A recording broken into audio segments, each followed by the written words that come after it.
Pues ayer le pregunto sobre el caso de Simón Levy y especialmente la relación que hubo con los medios de comunicación en este caso, porque pese a que las autoridades de la Ciudad de México y tanto usted también pues informaron que este personaje estaba en Portugal y que estaba pues eh, detenido, pues que había sido detenido y que era información oficial, pues varios medios de comunicación negaron esa información y siguieron con los montajes y engañando al pueblo de México.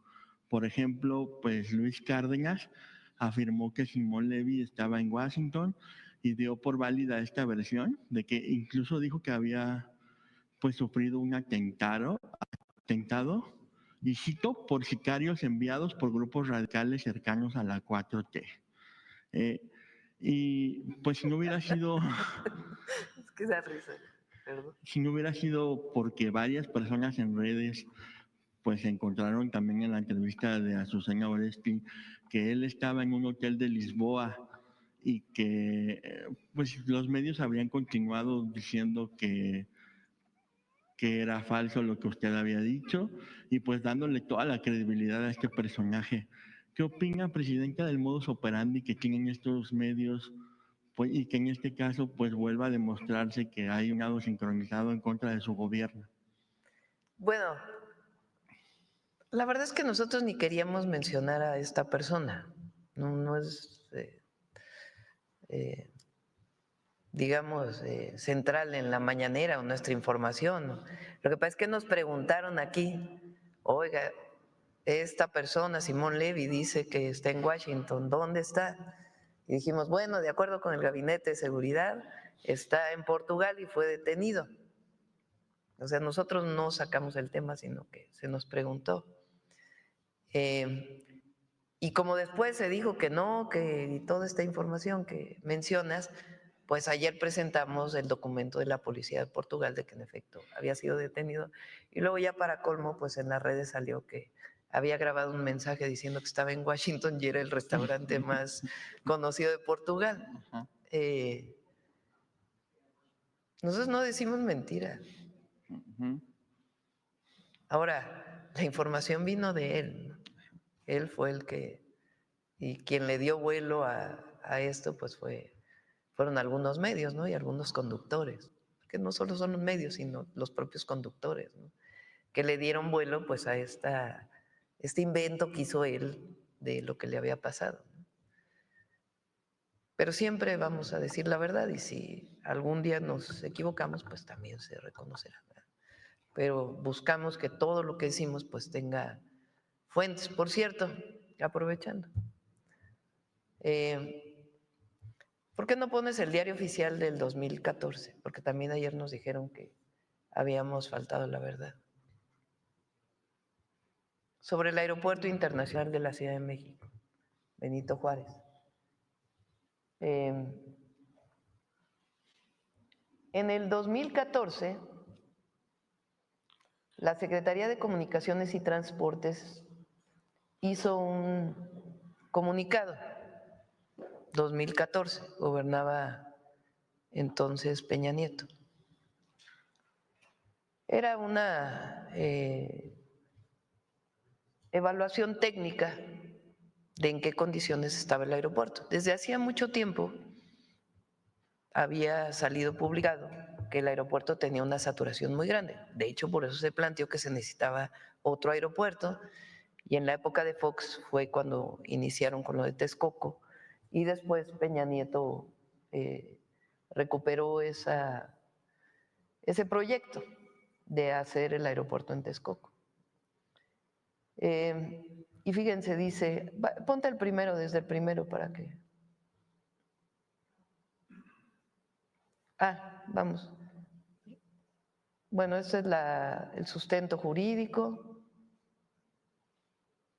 Dice, considerando primero que el suscrito es competente para conocer y resolver el expediente anteriormente indicado, con fundamento en todo lo que viene ahí, en todas las leyes, reglamentos, etcétera. Adelante.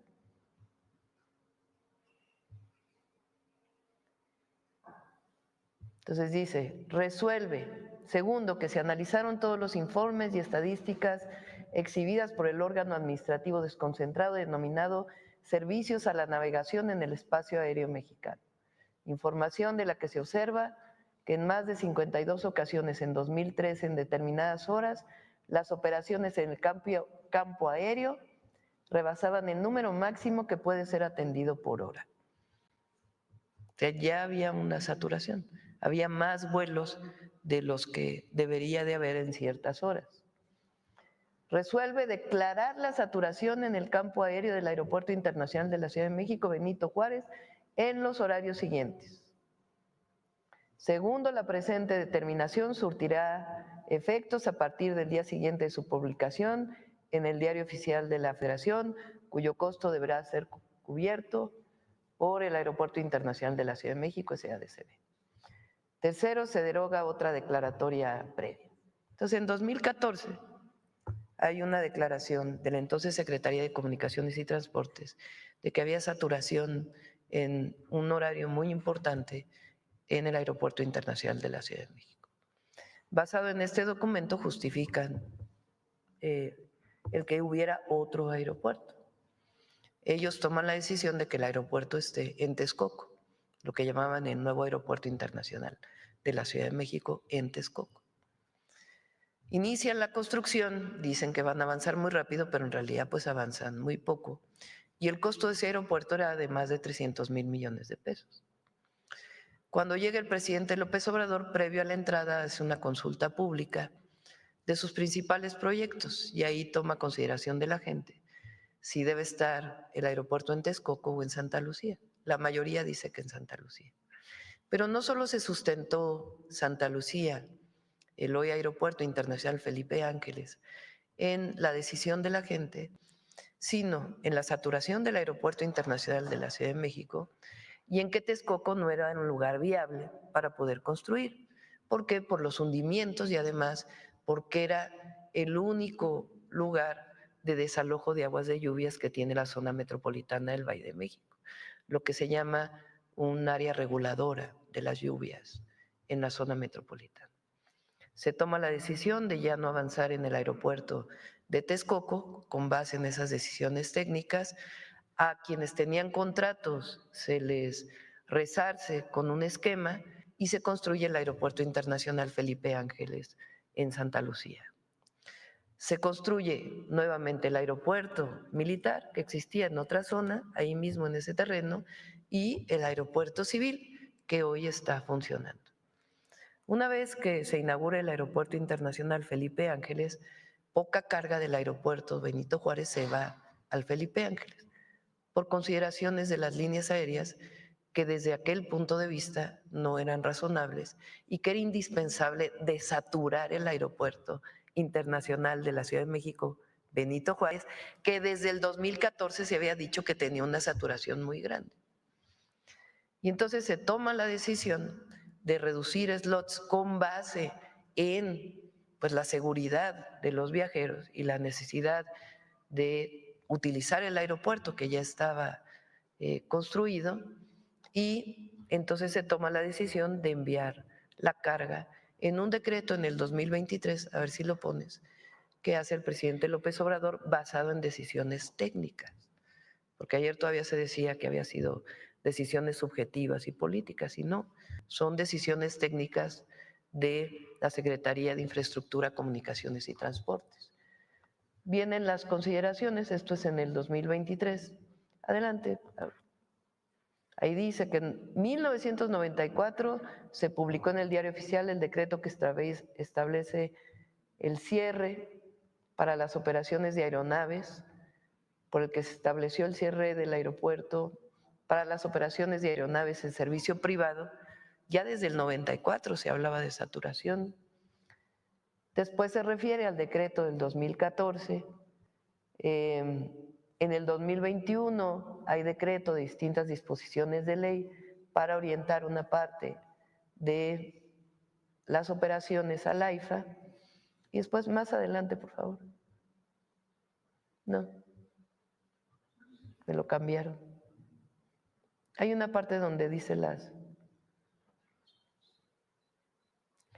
Queda claro que el Aeropuerto Internacional de la Ciudad de México, para las operaciones de los concesionarios y permisionarios que proporcionan al servicio público de transporte aéreo nacional e internacional no regular exclusivo de carga, quedan exceptuados, pero hay una parte donde habla de la competencia.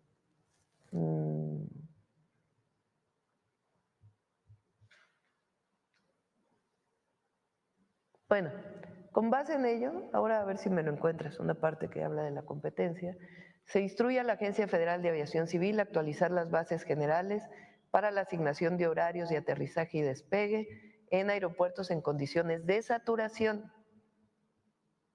Y entonces se emiten las bases generales para los aeropuertos en saturación. Se instruye a la Secretaría de Infraestructura, Comunicaciones y Transportes a realizar las acciones necesarias a fin de revisar y modificar, en su caso, las concesiones al servicio público de transporte aéreo y no regular de carga. Se instruye a la agencia revisar y modificar, en su caso, los permisos de servicio público al transporte aéreo internacional regular y no regular de carga y, en su caso, autorizar las rutas relacionadas al artículo único del presente decreto.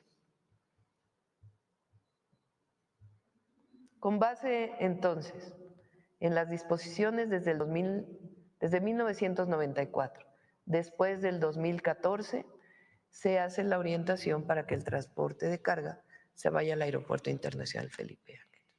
Ayer dije yo que por medidas de protección civil se hizo, y es en efecto, lo que muestro ahora es justamente que desde antes del presidente López Obrador, el Benito Juárez ya se había decretado una saturación enorme. Y al no orientarse, una vez terminado el AIFA, muchos de los vuelos al AIFA, se toma la decisión de llevar el transporte de carga a el AIFA. Las aerolíneas que se dedican al transporte de carga, el transporte de carga dedicado, es decir, solo el transporte de carga. Las aerolíneas que se dedican a esto y empresas, hay muchas empresas que tienen carga. Federal Express, DHL, que no es estadounidense, y muchísimas otras, Estafeta, mexicanas, en fin, varias que se dedican exclusivamente al transporte de carga y otras. Todas deciden irse al AIFA y construir ahí sus áreas que hoy tienen y que están funcionando adecuadamente. Entonces, por eso decimos que el anular el decreto del 2023 llevaría problemas nuevamente de seguridad al Aeropuerto Internacional de la Ciudad de México. Y creemos que con el gobierno de los Estados Unidos vamos a llegar a un reconocimiento de esta situación y a un acuerdo. Hoy tenemos reunión con las 3 aerolíneas, como les comenté, mexicanas, las principales, a la 1 de la tarde, creo, o a las 12, y ya hay una ruta de trabajo con el Departamento de Estado de los Estados Unidos y el Departamento de Transporte. Pero todo esto me refería porque ayer se dijo que yo faltaba la verdad al decir que era una razón técnica y no política. ¿Y, Presidenta, cree que hay algún interés oscuro, algún tipo de sabotaje para que sucedan este tipo de... Bueno, nosotros no quisiéramos pensar eso, ¿verdad?